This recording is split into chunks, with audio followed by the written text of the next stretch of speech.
Blog Talk Radio. Blog Talk Radio. Blog Talk Radio. Franchise interviews. From Easton, Pennsylvania to Sydney, Australia. You're listening to Franchise Interviews. Franchise Interviews.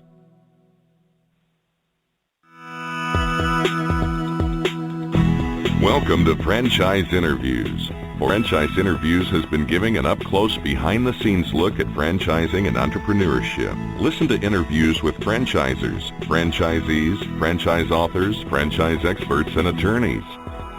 And now, welcome your host, Marty McDermott, and Franchise Interviews.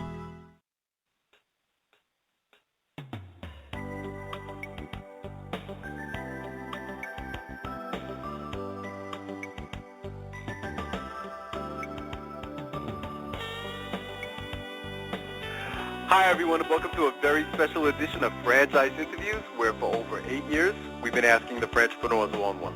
I'm your host, Marty McDermott. I'm the president of Franchise Interviews, and we have a great show. Well, from what we've witnessed, the real estate market has changed dramatically over the last couple of years, and franchisees face a more difficult task of finding their way through that real estate maze and finding the best location for their particular franchise. Today we're going to be talking about the importance of location with real estate expert Mark Block, and that's coming right up on Franchise Interviews. So stick around because we got a great show.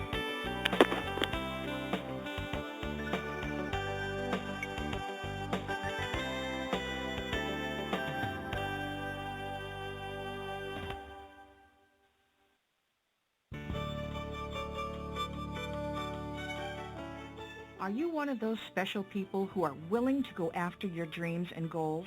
Are you ready to fulfill that dream of owning your own business with the security of a proven brand? The opportunity to take control of your future and own a Rita's Italian Ice franchise is within your reach.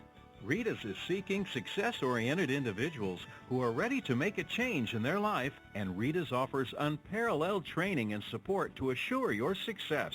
And did you know the frozen treat industry is a recession-proof industry, and there are Rita's in 23 states currently with 540 stores open. Rita's Italian Ice has been around for 25 years and is listed as a top-performing franchise by the Wall Street Journal. Now here's the really good part.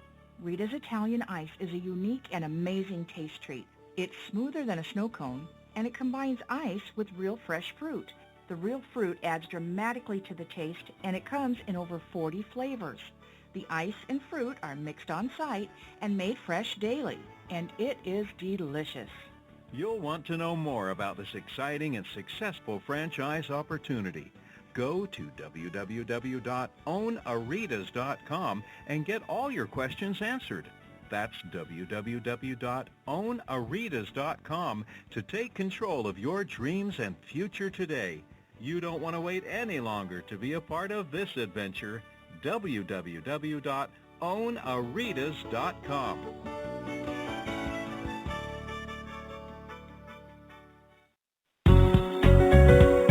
Are you looking for a franchise that delivers? Businesses will always need shipping, and for more than 25 years, loyal customers have depended on Unishippers for reliable savings and exceptional customer service. Unishippers is focused on just one thing, helping small and medium-sized businesses save time and money on all their shipping needs. And as the largest reseller of complete shipping services in the country, we have the buying power to ensure that we succeed. The Unishippers franchise offers low startup costs, no equipment or real estate required because they're not retail, residual income, and a quality of life and work-life balance. For more information on becoming a Unishippers franchisee, go to www.unishippers.com and click Franchise Opportunities, or call Franchise Development at 801-708-5822. That's 801-708-5822. Franchise Interviews. From Easton, Pennsylvania to Sydney, Australia. You're listening to Franchise Interviews. Franchise Interviews.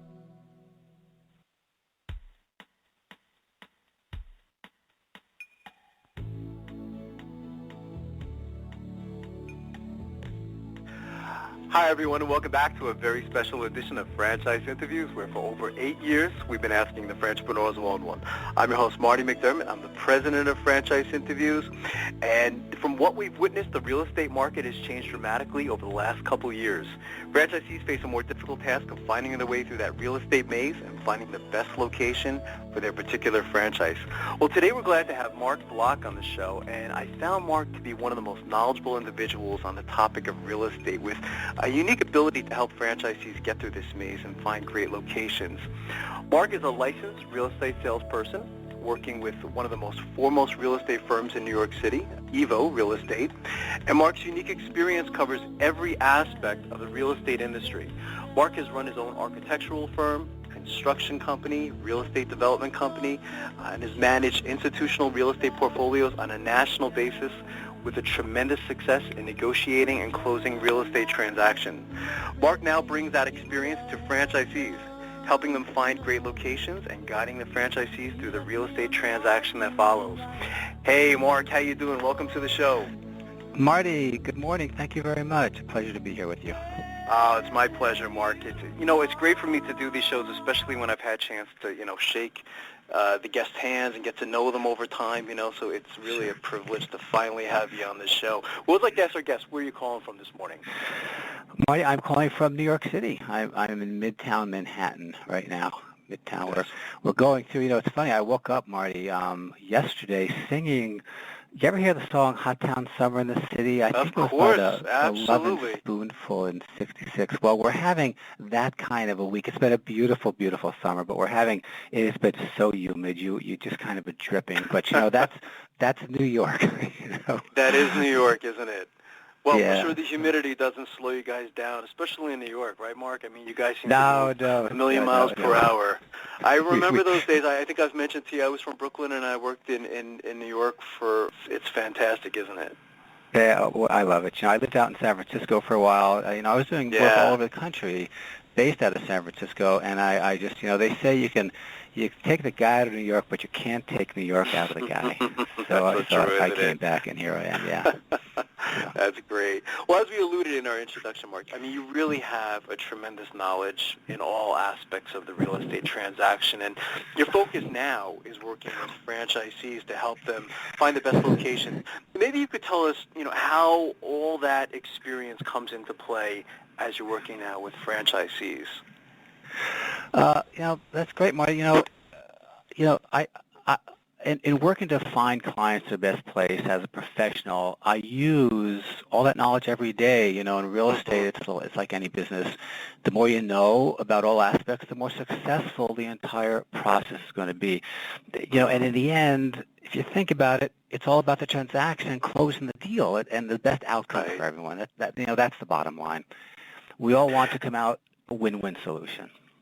I was going to say, Mark, we've been doing the show now 8 years, and it's amazing how many questions we get on the topic of location. And, I think, Franchise Interviews waited a little too long to have someone like yourself on the show, where we can kind of refer people to an expert. I never told you this story, and my wife reminded me to tell you this quick story.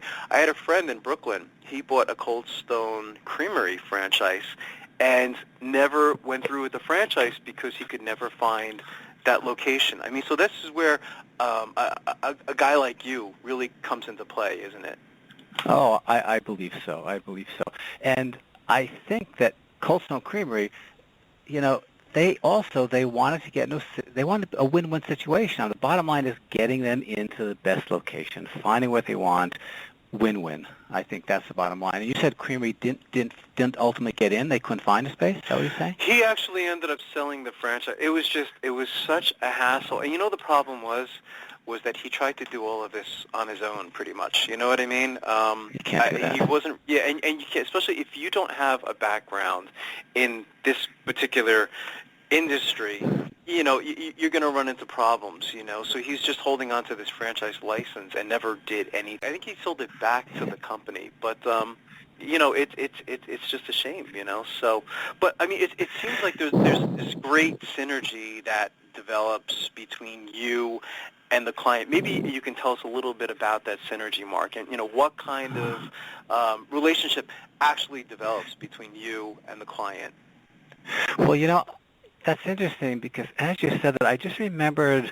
I had a talk with Michael Gerber a few weeks ago. I think you know Michael, don't you? You know Michael Gerber. Oh, my God. I love Michael Gerber. He is, I've had the chance of interviewing him 3 times in my life, and every time you talk to him, and I suspect you had the same experience, you hang up the phone and you just have all this adrenaline pumping through you, don't you? I got off the phone. I was so pumped up, but our discussion, I talked about my knowledge, and I was having trouble, really understanding how to define. He says, Mark, you remind me of a discussion I had about Steve Jobs. It was very interesting because he said, what was the difference between Steve Jobs and any other entrepreneur? Yeah. And he said what made Steve Jobs the remarkable entrepreneur and businessman that he was is not that he knew more. And I look at my knowledge, and I've got all this knowledge. I said, Mark, it's not that you know more, because the reality is you don't. You know a lot, but there's always someone that can know more. I agree. But the reality is, like Steve Jobs cared more. Mm-hmm. So one of the things that made Steve Jobs that as remarkable as he was he cared more. Right. And he cared more than anyone else, so he saw opportunities to pursue that no one else saw. Yeah. And I think it's that same kind of a relationship. It goes to any business transaction, and I think it applies here as well. So if you care more and you listen and you're present, if you feel your mind, if you're there, you can feel you're rich with ideas, and I think that's the motivation that's important. I think that's something that I've learned in all my years of real estate and development, and I had my architecture practice, and I've managed big portfolios and closed huge deals.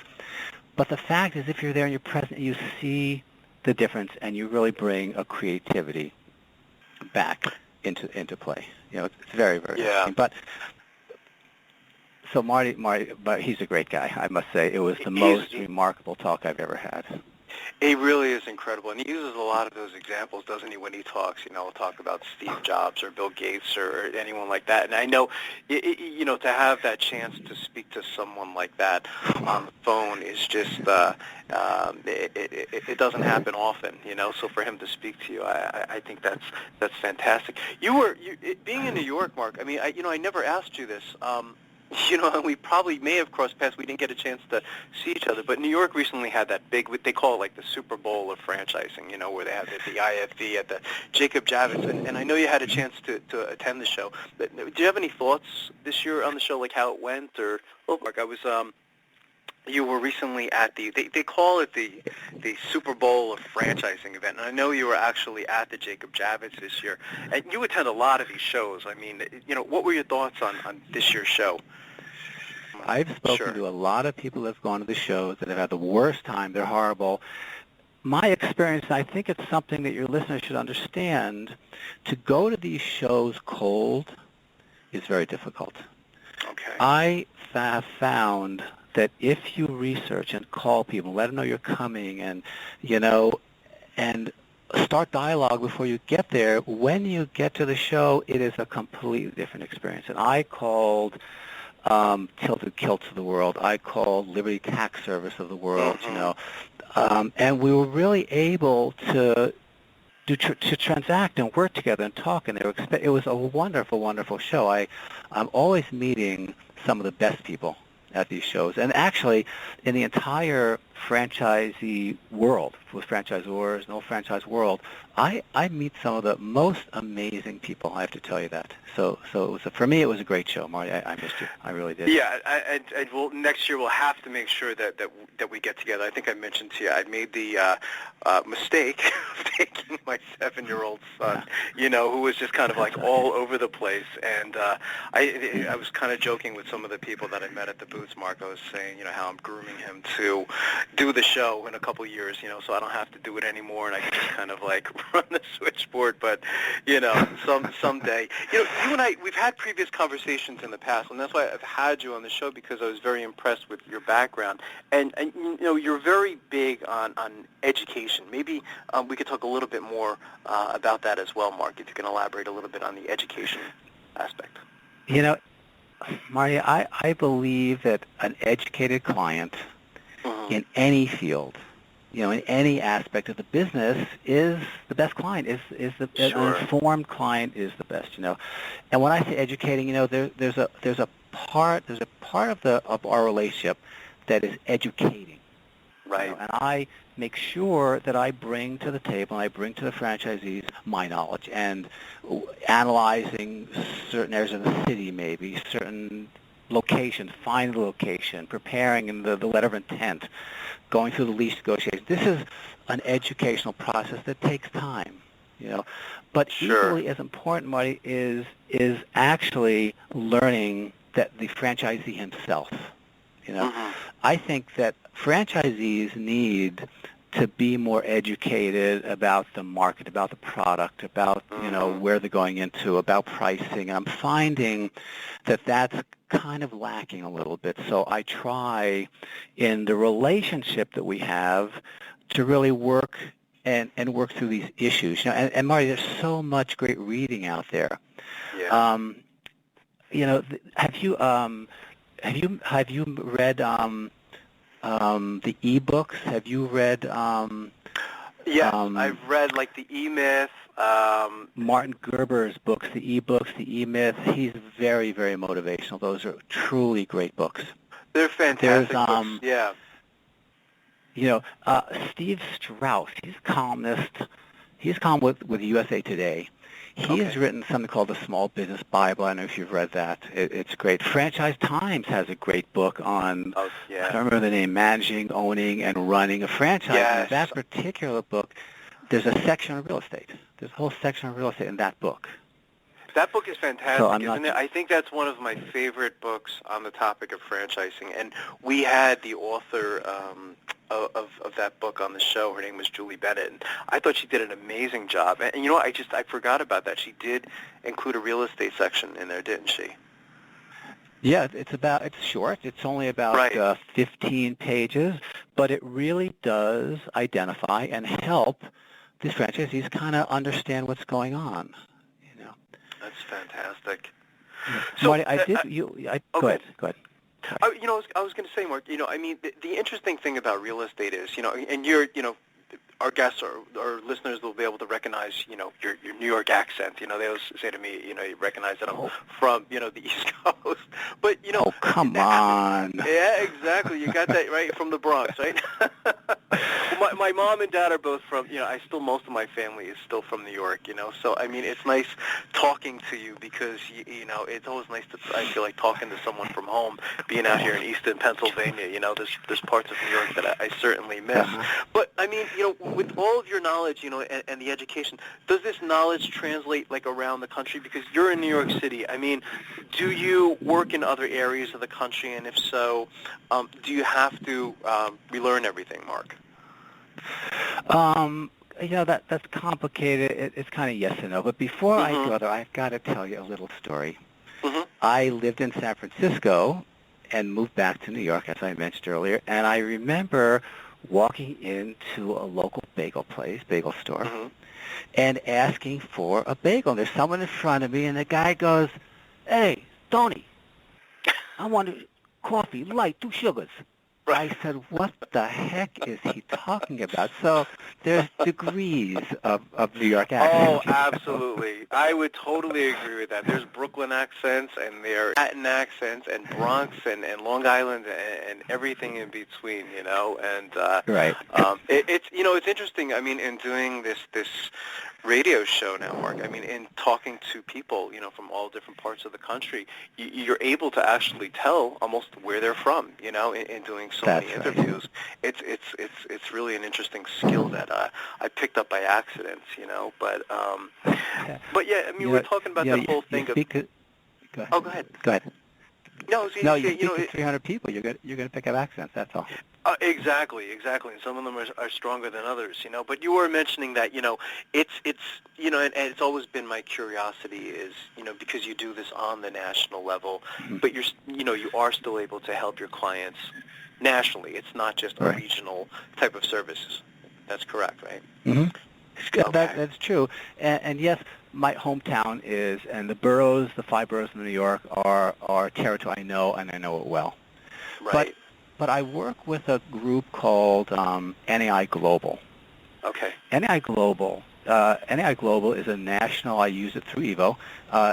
NAI Global is the single largest, most powerful, it's a global network of owner-operated real estate brokerage firms. It's the largest in the country. Mm. And I have access to over it's about 375 real estate offices around the country. So what happens is the closer I work with a franchisor, with the corporate office and the franchisees, the better I get to know the product, Right. and the more able I am to take that model and move into pretty much any city in the country and work with the top brokers in that city. Mm. So while the knowledge of New York is very unique to New York, and I'd like to touch on that just in a minute maybe if we have Right. time. Sure. But the fact that the franchisor, their model, they're set, and I think the most successful, from what I've learned, the most successful franchisees follow the model, Mm-hmm. and they follow it well, and they do it well. Now, so you can take that model and move it into any city in the country. Right. You know, so That's interesting, now, right? So there yes, are similarities, is what you're saying. You know, whether it's Texas or North Dakota, you know, there are similarities. It doesn't just have to be New York. correct. Now, there are every city is different. As an example, I'll Sure. throw out an example to you: San Francisco. Okay. San Francisco and New York, they're two of the biggest cities in the country, but they have a very, very different approach to the real estate transaction. Right. San Francisco is trying to avoid what happened here in New York. If San Francisco, by the way, for your listeners, if you're a franchisor and you're beginning your franchise expansion Mm-hmm. and you have less than 10 doors open yet, I believe San Francisco is probably the best place to get started. Really? Because their rule, well, they're all great, but you once you get up and running, once you have more than 10 doors around the country, Right. you can't get into San Francisco. Oh, really? You can't do it. Wow. They have what's called a retail formula plan. And they're, other than if you're in Union Square, which is right downtown, or I believe Right. Fisherman's Wharf area, Okay. you cannot come into the city. If you do want to come into the city, you have to go through a community review board. They have a whole review process that could take years. They intentionally push it to be years. So San Francisco is maintaining this kind of boutique-ish feeling, and it's really wonderful. So there's actually more available, but I still think it's a great opportunity. Now, unlike New York is, you know, it's the wild, wild west still here. It is big time. If you have money, you've got a good concept, and you can Right. find a location, you can open up as many stores as you want. Now, the nice thing about New York is you've got 35 San Franciscos tucked in New York, Right. and a good, you know, fast food, you know, fast casual, you know, I'm working with Liberty Tax Service, I'm working with Retro Fitness, you know, I've got all these wonderful both food service and wet and dry goods. New York, they never put anything like that in place. So it's you can come in any time. If you've got the money, you've got the concept, you've got the location, you're good to go. So and Denver's different because Denver has, you know, a different problem. They've grown the sprawl and they didn't develop enough retail, so there's not available. It's another ballgame. So you have to know the local, which is why through NAI I'm able to find the people that know the most about every market and leverage that to find the best locations for clients, for franchisees. That's fantastic. This is probably more of a legal question, but you've mentioned in a previous conversation that I've had with you, Mark, the need to protect the space. I mean, can you expand a little on this? Sure. You know something? Who would I talk to? Kevin Hine. I think I work with Kevin Hine in Denver. He's great, isn't Kevin, he's great. I believe he's one of the best franchise attorneys I know. Yeah, I think we've actually said that on the show. Yeah, he's really fantastic. He's just a wonderful guy. He and I have met. We work together, and he and I were looking at like landlord motives. And when you say protecting the lease, protecting that space, you want to get as long a term lease as possible. But you have to make sure, and Kevin's great at this. You have to make sure that you're protected. Franchisees go through changes. I mean, you probably know that better than I, and I think all your listeners probably understand that. They're changing. You can't expect a new franchisee who's walking into a city, any city in the country, with one location, that he's not going to grow. He's not going to change. He's not going to look to transfer that lease. He's not going to want to reorganize. He's not going to maybe set up a holding company. Gotcha. And I think that you have to make sure, and you have to work to protect these franchisees and the tenants, to make sure that they have this growth covered, that their assets protected, it's long-term protected, that they are protected, so that they can bring on a partner. And the landlord's not trying to get into their pocket saying, bring on a partner, it's X dollars. You want to make a transfer, it's Y dollars. And that's the game. That's what you have to be careful of. And that's what that's why, I work with Kevin. That's something that he's really keyed into.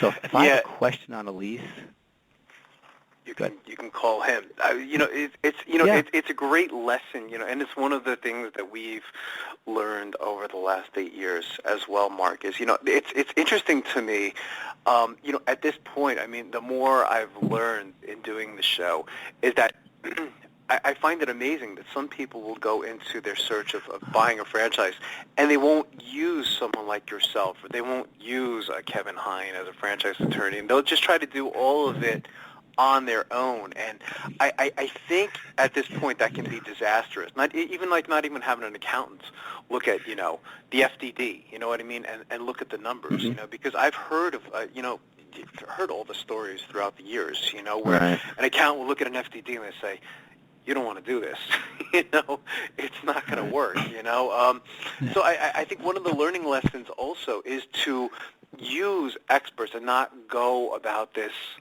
on their own, because what I think would be a good location, someone like yourself can look at it and say, you're crazy, it's you don't want to do this. And I think that happens too often in franchising. I don't know if it's the entrepreneur in somebody where they want to go at it alone, but it seems a bit disastrous. And I think you're taking a very big chance if someone doesn't use someone like yourself to, find a location. So you're working on a blog too, aren't you, Mark? Did you want to talk maybe a little bit about that? I find that interesting. Marty, my blog is, I'm starting a new blog. It's called therealestateexaminer.org, and it's an educational blog that I'm getting involved in here. I've just launched it. Okay, so there's not a lot there yet. I'm hoping that I can get your listeners to kind of help me out. We've brought up a number of subjects during our talk that I think may have sparked some interest on your listeners. And if they could give me a little feedback on these and give me some subjects and topics, I'd expand on those and do some blogs on those. So it's realestateexam.org. That's the best way to contact me. Go right there, say contact us, and send me their email, and I'll get right back to them. I think that's the best way. That's great. And then have you thought about topics, Mark, as far as, I know like the listeners are going to kind of give you some ideas as far as like what to talk about, but I guess there's like dozens of different topics you can write about from all your experience, isn't there? I've thought of issues on lease-related, really give me questions on lease-related topics, questions on property types, property sizes, just a myriad of issues that come up when a customer is looking for property, dealing with real estate, and they could expand it if a customer is looking to buy a piece of property. We can have a discussion on how to buy properties, values and properties, how to value them, how to take your business model and use that into buying a piece of property. So we can go that way as well. I was teaching a course last week, Mark, and I was talking to my students about negotiation, and a lot of the students were mentioning how they weren't very good at negotiating.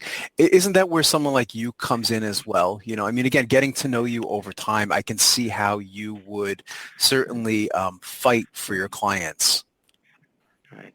Well, negotiations is key.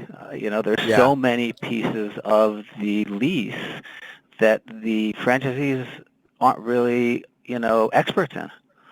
And I've done enough leases, and I mentioned Kevin Hine earlier today. Kevin and I have done some amazing negotiations for tenants on leases and gotten them very, very, very favorable terms. Wow.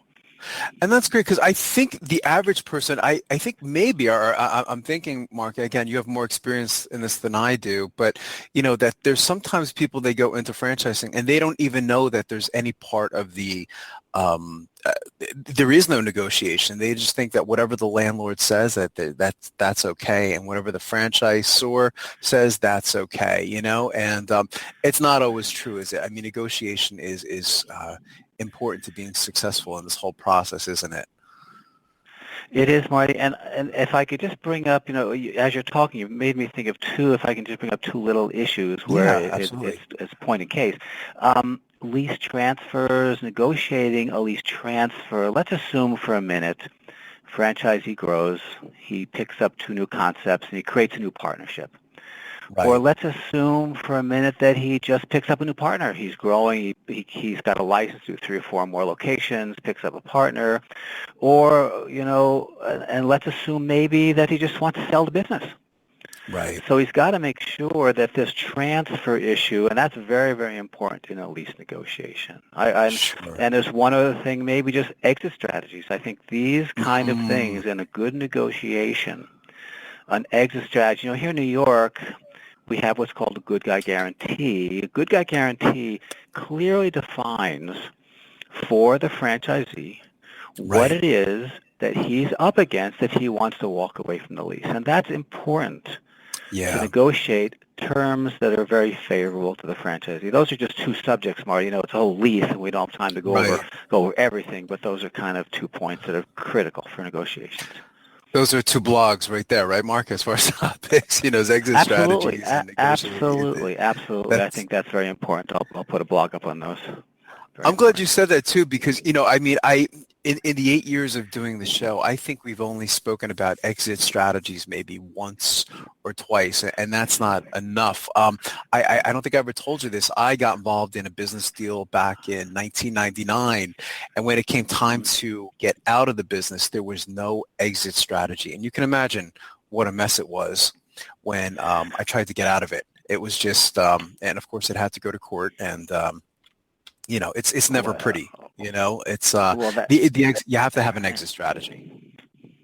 And that's actually what I have seen more franchisees get in so much trouble, like you did, because that was the wrong negotiation up front. And it's more about, like I said earlier, it's about education, understanding the lease, and negotiating, being in a strong negotiating place.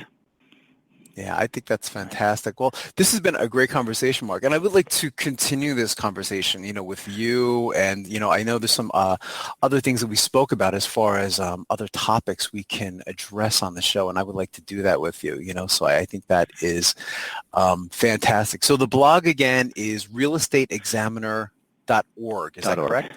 Okay, that's fantastic. And we'll direct our listeners in that direction, and that's great. So that's good. So that's a wrap. Franchise interviews. From Easton, Pennsylvania to Sydney, Australia, you're listening to Franchise Interviews. Franchise Interviews.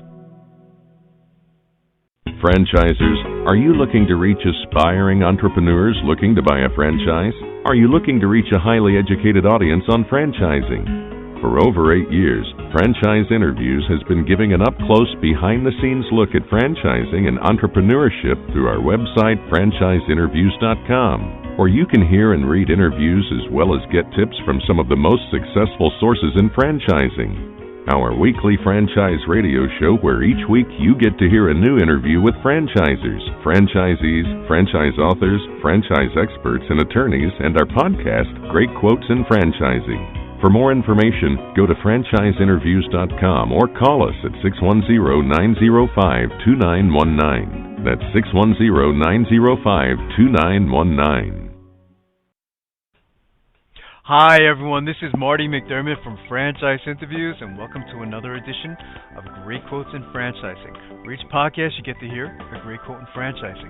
You know, Don and I have been hosting Franchise Interviews now for almost 2 years, with 100 shows under our belt, and during that time frame we've had some incredible quotes from the guests that have been on our show. If you're a frequent listener to our weekly radio show, then you know what fans Don and I are of the great Michael Gerber, author of the very successful E-Myth Revisited and Awakening the Entrepreneur Within. What's even more amazing is how often Michael's name has come up from our guests in the past 2 years. So you're going to hear from the great Michael Gerber in just a moment.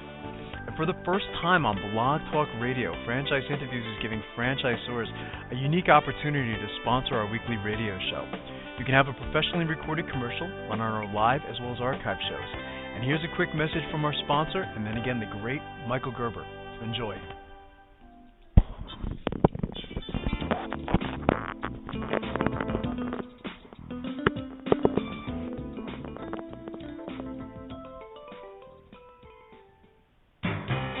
Franchise Interviews.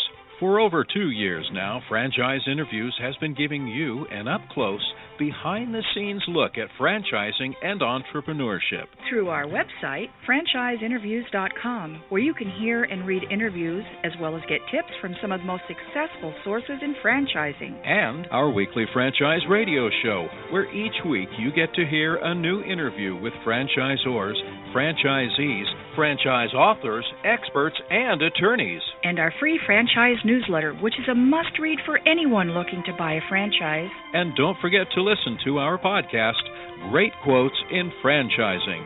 For more information, go to franchiseinterviews.com or call us at 610-905-2919. That's 610-905-2919.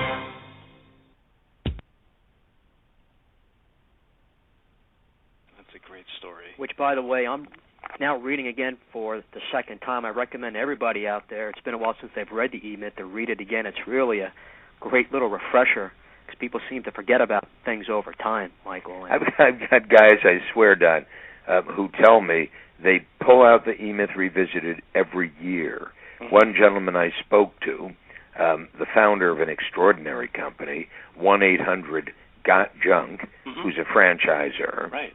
He credits the E-Myth with the creation of his company, and he credits the E-Myth with the continued vitalization of his company and the growth of his company. They now have a few more than 300 franchisees around the world. The guy is less than 40. He's the CEO of this company. He started by driving a truck, picking up junk, read the book, read the E-Myth Revisited, and suddenly saw the light. And the product of that is a company which last year did $147 million in gross revenue and has the expectation of reaching $1 billion in revenue in the next 8 years. So the man's on path, and he takes the E-Myth out every year and reads it again and insists that every one of his management team reads the book. And in fact, I'm the keynote at his annual event in March. So I'll be in Vancouver addressing 1-800-GOT-JUNK. Right. The show we had last week, Michael, with the CEO and president of a franchise opportunity called Desert Moon, Gary Okigrasso, he spoke about you for like 10 minutes during the show. I mean, it's just amazing the impact that you've had in the franchise community. I mean, your name comes up every other show. Thank you. And, you know, I don't know 90% of these people, so I hear He's going to be happy what this guy says, and this guy says, and that guy. It's really quite extraordinary to me because I don't know these people. Exactly. I can't imagine, what kind of fuel you have. I mean, I don't know how you go to bed at night, Michael. I mean, changing the story you told about, the young gentleman, being depressed and stuff like that. I mean, the kind of fuel that you must get from that kind of situation must be incredible for you. It is. It's absolutely extraordinary, and life is simply an array of infinite options, and they're continually showing up. Absolutely.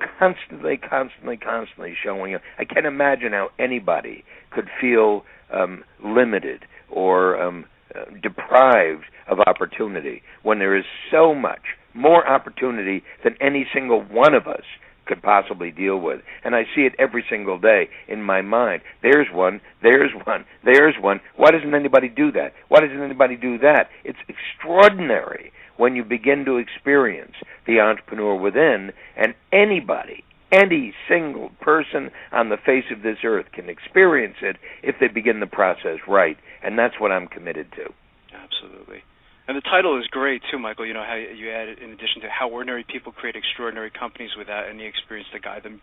You were one of those people. I think you referenced Bill Gates, Steve Jobs, Michael Dell. I mean, all these guys really didn't have this significant experience in business. It was all based on a dream or their imagination. Exactly. They had no experience in business.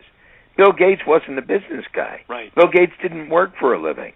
Bill Gates went to Harvard and then dropped out. Michael Dell didn't have any experience when he started his business. Nobody, no great entrepreneur, has necessarily had any business experience at all. They simply imagined a result that they saw was absolutely needed in the world, and then they invented the answer to that problem in a business. Well, anybody can do that. Right. And in the book, Awakening the Entrepreneur Within, I take you step by step through the golden process through which any company can be started from scratch in your garage. And I'm essentially saying, if your car is parked in your garage, move it out and start a business. Exactly, absolutely. It seems like, Michael, top entrepreneurs are never satisfied. I mean, in Chapter 3 of your book, I thought it was great. You talk about you woke up one day and you had nothing to do. Personally, I mean, that's my dream, to wake up one day and have nothing to do, but just for a day before I get back to business. But, of course, yourself being a top entrepreneur, you just weren't satisfied with that. You had to, take that next step and do something great again, and that's what you did, obviously, with this book. Yeah, well, and you got to understand, when I say I had nothing to do, I had everything to do, but I didn't have to do it. Right. In other words, I didn't have to go out and earn a living anymore. True. But I do. I didn't have to go out and speak anymore, but I do continuously. I didn't have to go out and write another book. My books are among the top 5 business books ever published in the world. E-Myth Revisited sells more books every year than it sold before. Wow. It's the most extraordinary phenomenon. So I didn't have to do anything. There's nothing that caused me to go out and create the dreaming room other than my fertile imagination. And I'm simply saying, what an extraordinary place to live in the imagination, because one can begin to imagine a world unlike the world we live in, and then take it upon yourself to invent it. And that's all it is, inventing it. Everybody invents every single day of their life. The problem is, most of us invent the past. True. I'm about inventing the future. Right. And this book precedes the E-Myth, Michael, so I guess everybody who has read the E-Myth is going to have to read Awakening the Entrepreneur Within as well. Your lips to God's ears. There you go.